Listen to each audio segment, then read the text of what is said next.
cada vez que nos encontramos en Extended Play, eh, para mí es un desafío tener presente a alguien que me va a contar una historia y que no sabemos para dónde va a ir. Lo único que sé es que las historias suelen traernos siempre algún tema para tener en cuenta, para reflexionar o para poder compatibilizar con la persona o empatizar con la persona que está hablando. Y hoy tengo el gusto de recibirla a Natalie Rojas. Bienvenida, Natalie. Gracias, Quique, por invitarme. Un placer, un placer. Natalie es, se puede decir, profesora de yoga, instructora de yoga. ¿Cómo te presentamos? Soy técnica universitaria en yoga porque estudié en la Universidad de Salvador y es la única universidad en Latinoamérica que tiene una tecnicatura universitaria. Ah, buenísimo. Ok, Ujú, entonces esa sería la forma en que la vamos a presentar. ujú. Eh, Después en el lado B a lo mejor hablamos un poco de eh, cuánto hace que Quique conoce a Natalie o qué cosas hemos compartido, porque hemos compartido hasta formaciones juntos. Sí. Y también hemos compartido yoga juntos. Ujú. Pero ¿cómo se le ocurre a Natalie meterse en el mundo del yoga? Tanto como para llegar a una tecnicatura. Sí. Bueno, es una historia muy interesante. Em, Cuando terminé el secundario, a los 18 años, yo fui al Sagrado Corazón de Almagro, en Caballito, en el barrio Caballito, Buenos Aires, Argentina, que es un barrio clase media, una escuela Ujú. católica, y estaba muy perdida. La verdad es que no sabía qué quería estudiar, era abanderada, me iba bien, nunca me llevé una materia, era media nerd, lo sigo siendo. Pero no sabía por dónde ir y fui y le dije a mi mamá, che, mamá, ¿qué estudio? Y me dijo, vos sos buena haciendo preguntas, ¿por qué no sos periodista? Y dije, bueno, ok. Y me puse a estudiar en la Universidad del Salvador, que es una universidad pública acá en Buenos Aires, y empecé a hacer una carrera que se llama Comunicación Social. Es una carrera muy linda, que en Argentina tenemos lo que se llama ciclo básico común, que es el primer año, donde tenés varias materias comunes, es como un filtro para ver tu nivel académico, mucha gente no pasa, a mí me fue muy bien, lo pasé bien, y empecé a hacer la carrera, y al mismo tiempo tuve mi primer trabajo en un call center. Y cuando empecé a hacer la carrera mientras trabajaba, eso fue un momento de crisis para mí, porque me di cuenta de que la carrera, en vez de llevarme 5 años y poder muchas materias, me iba a llevar como 7 años. Y me empecé a angustiar porque me di cuenta que no me gustaba el mundo corporativo, no me gustaba trabajar en relación de dependencia, no me gustaba trabajar en un call center, no me gustaba la dinámica. Entonces, eso hizo que tome conciencia del tiempo que iba a durar esta carrera. Y me empecé a hablar con los profesores. Iba y le decía, bueno, pero yo quiero saber cuando me reciba, ¿de qué me sirve el título? ¿De cómo se aplica? ¿Qué voy a trabajar? ¿Voy a ser periodista? Decían, no, bueno, es que es muy amplia esta carrera, entonces podés ser profesor. Y yo dije, no, yo no quiero ser profesora en esta carrera. Bueno, ¿puedes trabajar en recursos humanos en una empresa? Yo decía, no, no quiero trabajar de eso. Entonces descubrí que tenía que hacer una tecnicatura en periodismo si quería aplicar lo que sabía en comunicación social, con lo cual en más de los 7 años iba a tener de 3 años más de la tecnicatura. Y tampoco había garantías de que, y yo dije, a mí no me gusta el deporte, ¿por qué voy a estudiar periodismo? Porque acá en Argentina no hay una carrera que sea específica de periodismo en general. Por lo menos Entonces, en ese momento. Creo que ahora en ese sí. momento, esto fue hace 20 años atrás, Claro, y, claro. y yo ya tengo 41, aunque no parezca. Nadie lo hubiera dicho y tampoco hacía falta publicarlo, pero ya está. Claro, Ahora quedó. Todo el mundo lo va a saber. orgullosa, Muy orgullosa de bien, la edad que tengo. muy bien. Y bueno, entonces ahí fue mi primer momento de crisis de decir, no quiero hacer esta carrera, por más que me guste, por más que me vaya bien, no, no me veía trabajando de lo que me estaban proponiendo. Entonces dije, ¿qué voy a estudiar? ¿Qué fue lo que siempre me gustó en esta vida? Me hacía esa pregunta y dije, a mí siempre me gustó el teatro. Entonces me puse a estudiar teatro. Con toda la impronta que le has dado a lo que estás contando, Se ve que te gustó el teatro porque lo has actuado genial. Me sale, vengo de Eh, una familia media artista, mi mamá es cantante, mi hermano canta, mi papá también estudió actuación, más allá de su rubro, entonces creo que nos sale fácilmente. ok, Somos muy expresivos. Y bueno, empecé a estudiar teatro en serio, estudié 4 años teatro con una escuela, Stalinski, psicodrama, metí todo ahí y me di cuenta que no me gustaba. No me gustaba para trabajar, porque algo te puede gustar mucho como hobby, como pasión, como para entretenerte y demás, pero eso no significa que te guste el trabajo de esa profesión. tal cual. Eh, y lo que yo ahí vi es que no me veía estando en el mundo del teatro los fines de semana, de noche, acostándome tarde.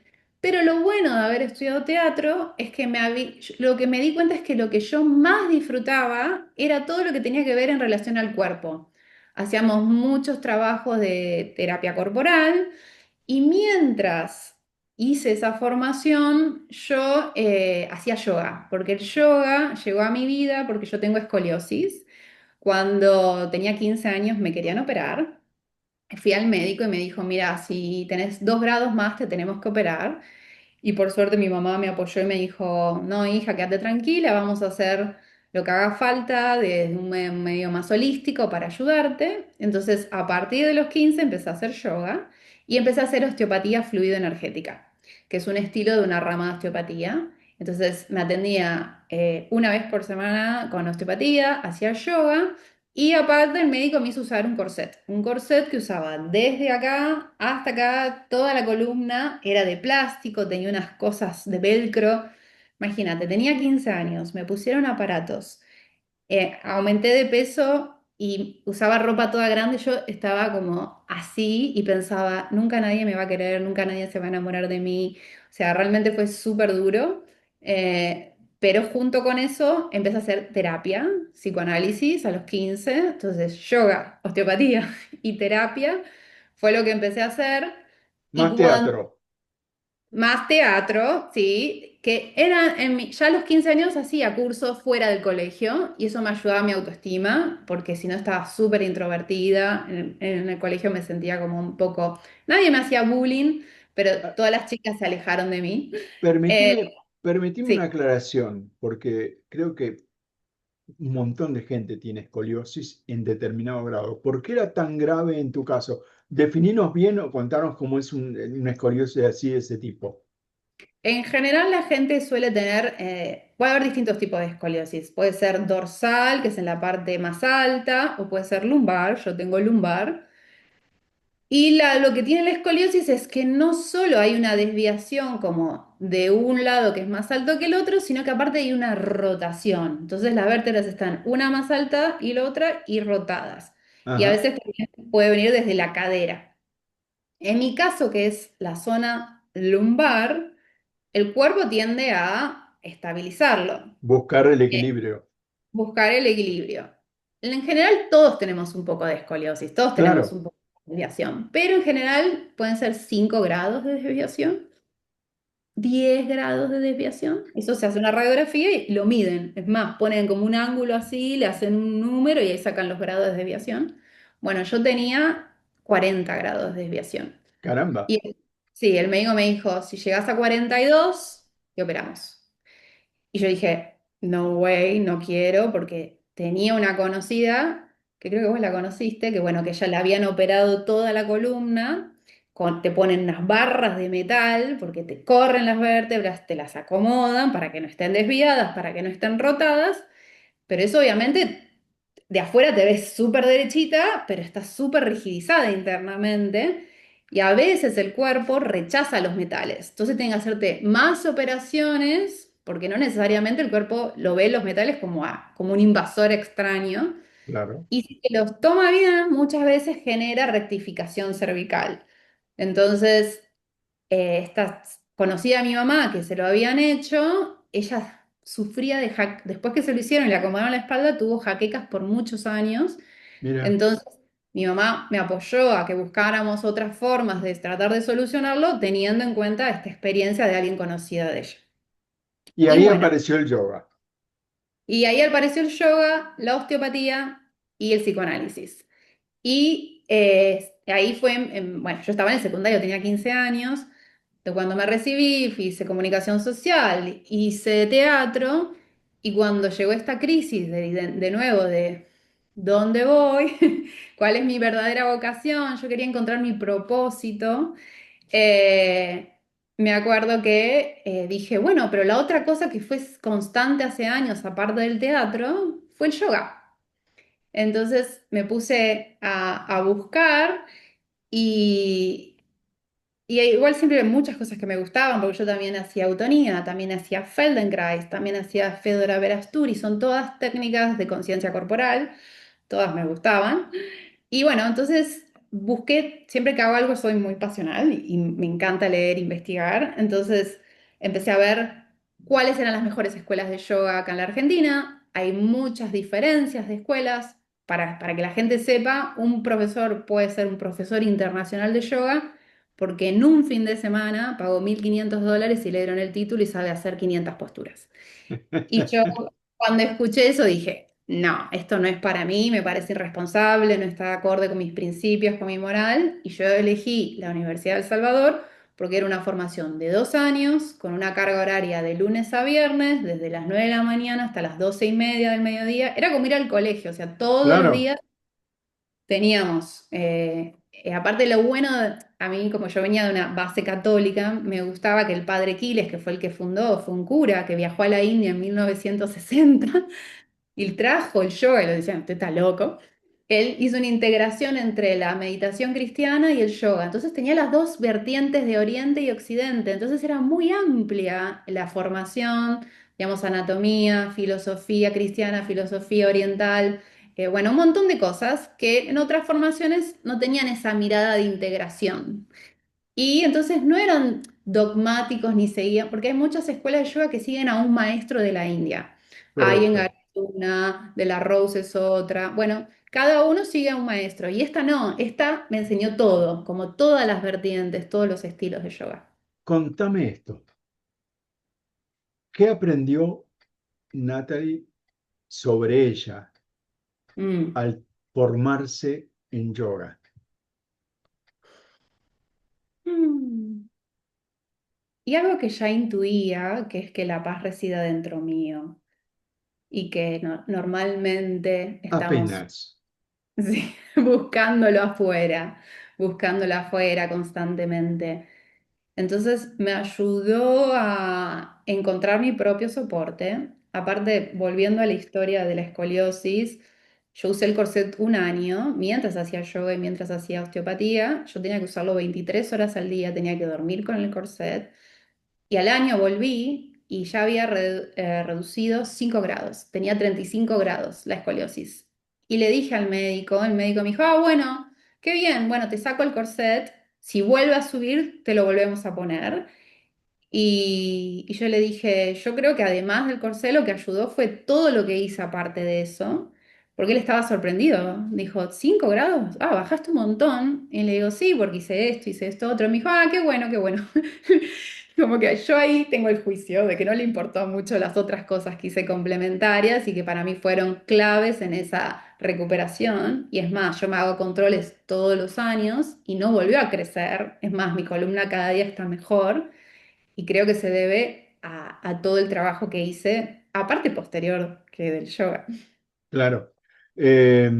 Natalie, en tu experiencia de todos estos años como instructora de yoga, como acompañante de otros para que hagan sus prácticas de yoga, Ujú. ¿qué fue lo que descubriste que le aporta tu trabajo a las personas? Mm. Para mí, paz y reconexión con ellos mismos, porque hay muchos estilos de yoga donde el foco está en el cuerpo, como, bueno, mucha gente llega por contracturas, llega por ataques de pánico, llega por estrés laboral, porque no pueden parar la cabeza. Y el estilo de yoga que yo doy, que es Hatha Yoga, pero el hecho de que yo después de eso estudié Técnica Alexander, que es una reeducación psicofísica corporal, después estudié osteopatía fluidoenergética porque me parecía también súper importante la osteopatía, después estudié constelaciones familiares, decodificación y comunicación no violenta. Todo eso, todas esas carreras que me nutrieron, lo pongo al servicio en la hora de la clase de yoga. Y eso hace que yo tenga una mirada muy particular de la persona y habilito que se sienta cómoda, que se sienta contenida, que se sienta resguardada y que haga acorde a lo que puede, su cuerpo y su espíritu y su mente. Entonces, en mis clases hay gente de 18 años y una señora de 80 y hay una embarazada y hay un empresario y hay una señora de barrio. Están todos en la misma clase. ¿Y cómo hago que distintas personas con distintos niveles puedan tomar la misma clase y todos irse contentos y relajados? Porque mi foco no está en que pongas la pierna detrás de la cabeza como algo que yo le llamo el acro yoga de circo, con todo el respeto. Que si lo puedes hacer, buenísimo, pero si no lo puedes hacer, de eso no es el objetivo del yoga para mí. El objetivo del yoga es parar las sensaciones de la mente. Lo decía Patanjali hace 6.000 años, que fue la primer gran yogi que escribió que era el yoga y escribió un montón de sutras. Entonces, a mí eso me quedó clarísimo. Lo que yo quiero es que la persona con su cuerpo, con sus limitaciones, no se juzgue a sí misma, que se escuche. Bueno, hoy puedo hasta acá. Al principio de la clase siempre hacemos una toma de conciencia. ¿Cómo estoy hoy físicamente y emocionalmente? Y cuando terminamos la clase, decimos, ¿cómo está mi cuerpo y cómo están mis emociones? Y como realmente somos una unidad psicofísica, emocional, energética, espiritual, está todo unido. Y lo que tendemos a hacer es a dividirnos. Y cuanto más nos dividimos, más nos lastimamos porque no estamos en coherencia, no estamos escuchando nuestro cuerpo, nuestros órganos. Así que para mí eso es lo más lindo. Buenísimo, bien explicado. Eh, Estamos en la mitad de nuestra entrevista.